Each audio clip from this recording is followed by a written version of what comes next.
বিসমিল্লাহির রহমানির রাহিম। হামিম। পরাক্রান্ত প্রোগ্রাময় আল্লাহর পক্ষ থেকে অবতীর্ণ এ কিতাব। নিশ্চয় নভমণ্ডল ও ভূমণ্ডলে মুমিনদের জন্য নিদর্শনাবলী রয়েছে। আর তোমাদের সৃষ্টিতে এবং চারদিকে ছড়িয়ে রাখা জীব জন্তুর সৃজনের মধ্যেও নিদর্শনাবলী রয়েছে বিশ্বাসীদের জন্য।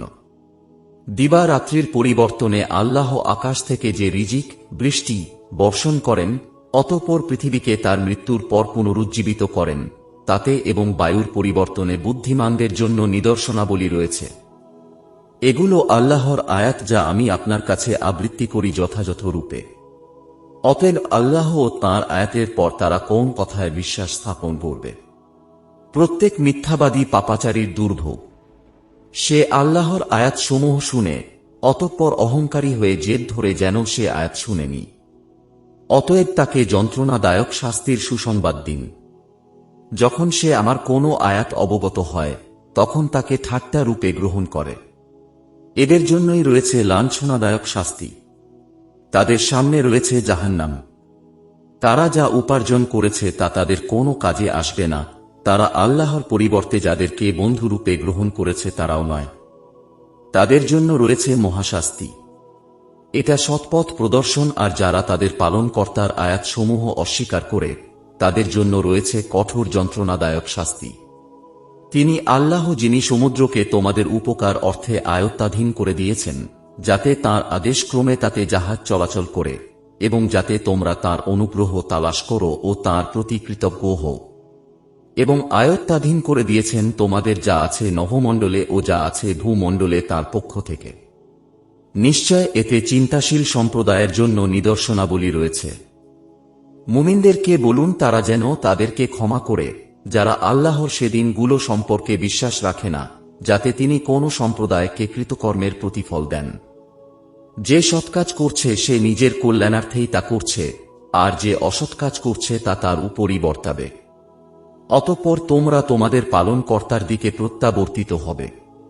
আমি বনী ইসরায়েলকে কিতাব, রাজত্ব ও নবুয়াত দান করেছিলাম এবং তাদেরকে পরিচ্ছন্ন রিজিক দিয়েছিলাম এবং বিশ্ববাসীর উপর শ্রেষ্ঠত্ব দিয়েছিলাম। আরও দিয়েছিলাম তাদেরকে ধর্মের সুস্পষ্ট প্রমাণাদি। অতঃপর তারা জ্ঞান লাভ করার পর শুধু পারস্পরিক জেদের বশবর্তী হয়ে মতভেদ সৃষ্টি করেছে। তারা যে বিষয়ে মতভেদ করত, আপনার পালনকর্তা কিয়ামতের দিন তার ফয়সালা করে দেবেন। এরপর আমি আপনাকে রেখেছি ধর্মের এক বিশেষ শরীয়তের উপর। অতএব আপনি এর অনুসরণ করুন এবং অজ্ঞানদের খেয়াল খুশির অনুসরণ করবেন না। আল্লাহর সামনে তারা আপনার কোনো উপকারে আসবে না। জালেমরা একে অপরের বন্ধু, আর আল্লাহ পরহেজগারদের বন্ধু। এটা মানুষের জন্য জ্ঞানের কথা এবং বিশ্বাসী সম্প্রদায়ের জন্য হেদায়েত ও রহমত। যারা দুষ্কর্ম উপার্জন করেছে তারা কি মনে করে যে আমি তাদেরকে সে লোকদের মতো করে দেব যারা ঈমান আনে ও সৎকর্ম করে, এবং তাদের জীবন ও মৃত্যু কি সমান হবে? তাদের দাবি কত মন্দ! আল্লাহ নভমণ্ডল ও ভূমণ্ডল যথাযথভাবে সৃষ্টি করেছেন, যাতে প্রত্যেক ব্যক্তি তার উপার্জনের ফল পায়। তাদের প্রতি জুলুম করা হবে না। আপনি কি তার প্রতি লক্ষ্য করেছেন যে তার খেয়াল খুশিকে স্বীয় উপাস্য স্থির করেছে? আল্লাহ জেনে শুনে তাকে পথভ্রষ্ট করেছেন, তার কান ও অন্তরে মোহর এঁটে দিয়েছেন এবং তার চোখের উপর রেখেছেন পর্দা। অতএব আল্লাহর পর কে তাকে পথ প্রদর্শন করবে? তোমরা কি চিন্তা ভাবনা করো না? তারা বলে আমাদের পার্থিব জীবনই তো শেষ, আমরা মরি ও বাঁচি, মহাকালী আমাদেরকে ধ্বংস করে। তাদের কাছে এ ব্যাপারে কোনো জ্ঞান নেই। তারা কেবল অনুমান করে কথা বলে।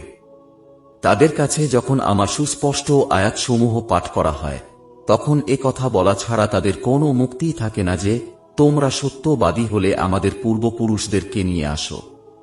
আপনি বলুন, আল্লাহই তোমাদেরকে জীবন দান করেন, অতঃপর মৃত্যু দেন, অতঃপর তোমাদেরকে কিয়ামতের দিন একত্রিত করবেন, যাতে কোনো সন্দেহ নেই।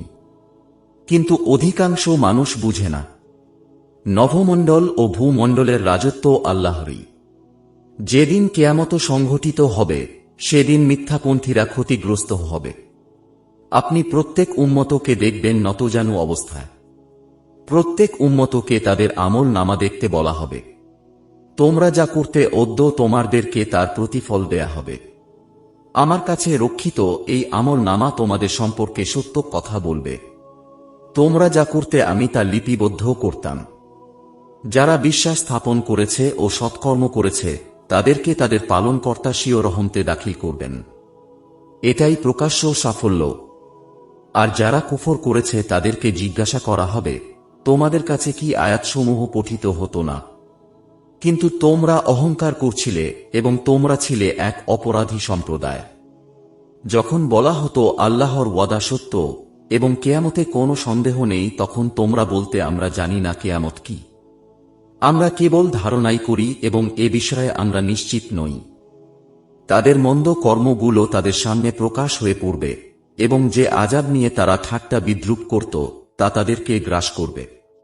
বলা হবে, আজ আমি তোমাদেরকে ভুলে যাব যেমন তোমরা এদিনের সাক্ষাৎকে ভুলে গিয়েছিলে। তোমাদের আবাসস্থল জাহান্নাম এবং তোমাদের সাহায্যকারী নেই। এটা এজন্য যে তোমরা আল্লাহর আয়াতসমূহকে ঠাট্টা রূপে গ্রহণ করেছিলে এবং পার্থিব জীবন তোমাদেরকে প্রতারিত করেছিল।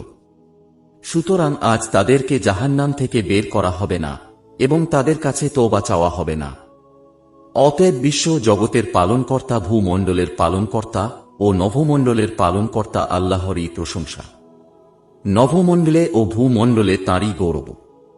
তিনি পরাক্রমশালী, প্রজ্ঞাময়।